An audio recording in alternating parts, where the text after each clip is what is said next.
I try to keep simplicity there when I look for the things that help me. One is 6 words. Trust God, clean house, help others. Trust God, clean house. A clip from the Indianapolis Colts tribute to their beloved owner, Jim Irsay, who certainly has left an indelible mark on the city of Indianapolis and beyond. Hello and welcome to Inside Indiana Business. I'm Gerry Dick. The month of May in Indianapolis this year, a little bit of a different feel. Jim Irsay passing away at the age of 65, just a few days before the 109th running of the Indianapolis 500, and right in the thick of the Indiana Pacers run in the NBA playoffs. The timing of Irsay's death gave the Pacers, the Indianapolis Motor Speedway, and many other organizations a chance to honor Irsay and his contributions to Indiana on a worldwide stage. Please join us in a moment of silence as we remember Jim Irsay. The Pacers honoring Irsay before Game 3 of the Eastern Conference Finals, a tribute outside Lucas Oil Stadium, which probably would not exist in Indianapolis if not for Irsay. I told the receivers, I said, a lot of y'all don't really know him. He would have did anything for anybody. And Irsay's middle daughter, Casey Irsay Foyt. She's married to AJ's grandson, waving the green flag to start this year's Indianapolis 500. Well, those tributes say a lot about what Jim Irsay meant to Indiana. And joining me now with some perspective, someone who is very close to Jim Irsay professionally and personally, Colts TV and radio analyst Rick Venturi, a former coach, head coach for a time. Rick, thanks for joining us. Oh, Gary, great to be with you. Tough situation. Yeah. As you know, Jim and I really grew up with this team.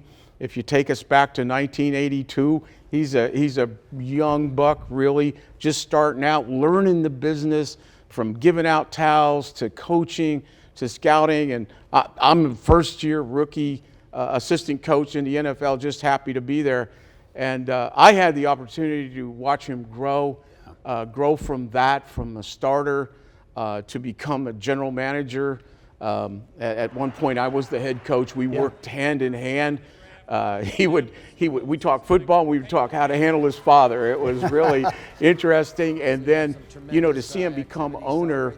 And I think one of the hidden things, one of the things that really even surprised me is when Jim took over, he had been the CEO and basically micromanager, and he put ego aside and brought in great football people. And if you look at it, it's unbelievable. It's just a trail of Hall of Famers, from GMs to head coaches to Peyton to all that surrounding cast. It's just amazing what he put together here. Certainly the Colts have had an impact, profound impact on Indianapolis and Indiana. As you look at it, how did Jim Irsay really help transform the city?